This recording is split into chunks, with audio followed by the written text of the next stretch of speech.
Grand Teacher relate les histoires de la finance. Bonjour à tous et bienvenue dans cet épisode spécial de Grand Teacher relate. Aujourd'hui, partons à la découverte de l'homme qui a marqué Wall Street de son empreinte indélébile, Jesse Livermore, histoire réalisée par l'équipe Grand Teacher. Né en 1877 dans le Massachusetts, Livermore a grandi dans une famille de fermiers modestes. Son père voulait qu'il devienne fermier, mais sa mère l'encouragea à poursuivre ses études. À l'âge de 14 ans, il a quitté la maison avec seulement $5 en poche, déterminé à travailler dans le secteur financier. Livermore a débuté sa carrière comme simple employé de bureau dans une société de courtage à Boston, en notant simplement les mouvements des prix des actions. Mais sa passion pour les marchés financiers l'a rapidement propulsé vers des sommets vertigineux.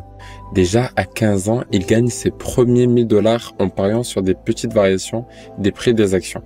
Une somme qui était déjà considérable à l'époque. D'ailleurs, je vais vous partager ici l'extrait d'une lettre de Jesse Livermore. Cher ami, le secret du succès en trading réside dans la patience, la discipline et la capacité à saisir les opportunités au bon moment.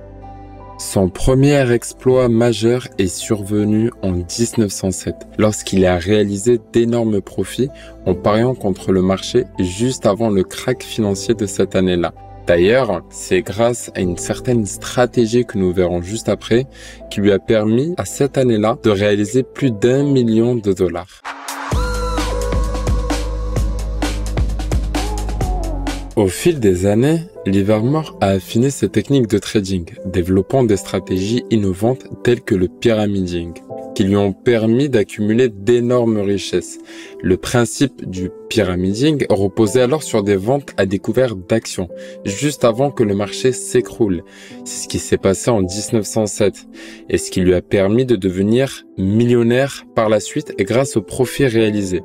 Il faut être convaincu de la direction du marché pour faire cela, car sinon, vous risquez de perdre la totalité de votre portefeuille d'investissement. D'ailleurs, je cite ici une citation très célèbre de Jesse Livermore. Le marché est un énorme échiquier où les pièces bougent selon les humeurs et les folies des hommes. Son plus grand exploit est peut-être survenu en 1929, lorsqu'il a prédit et profité du krach boursier qui a conduit à la Grande Dépression. Sa capacité à anticiper ce cataclysme financier lui a valu une renommée internationale.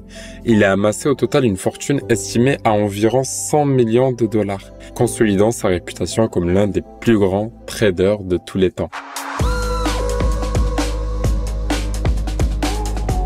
Cependant, malgré ses succès, Livermore était sujet à des revers spectaculaires en raison de son tempérament impulsif et de ses prises de risques inconsidérées. En effet, Livermore a également connu des pertes considérables. Plusieurs fois dans sa vie, il a accumulé des fortunes immenses pour ensuite les perdre entièrement à cause de mauvais investissements ou de stratégies de trading mal calculées.